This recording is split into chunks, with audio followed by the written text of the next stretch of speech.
আমার ভাই আমাকে নিতে এসেছে, কারণ দুদিন পরে আমাদের বাড়ির কাছে যে চড়ক মেলাটা হয় তার জন্য। আমার বরই যেত, কিন্তু ওর একটু শরীরটা খারাপ, তাই আমার ভাই নিতে এসছে, ও মেলার দিনে যাবে। তো দেখো কি কি এনেছে, আমি তোমাদেরকে দেখাচ্ছি। বড় হয়ে গেছে আমার ভাই, কত কিছু নিয়ে আসছে। এই যে একটা ড্রাগন ফল এনেছে, তার সাথে আম এনেছে, আমার প্রিয় ফল আম আর তরমুজ। আমার গন্ধ তো ভালোই বেরোচ্ছে, দেখা যাক কীরকম হয়।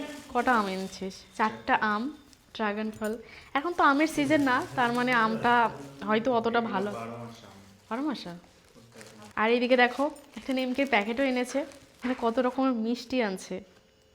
এই যে এগুলো সন্দেশ না, এগুলো সন্দেশ, এটাও সন্দেশ।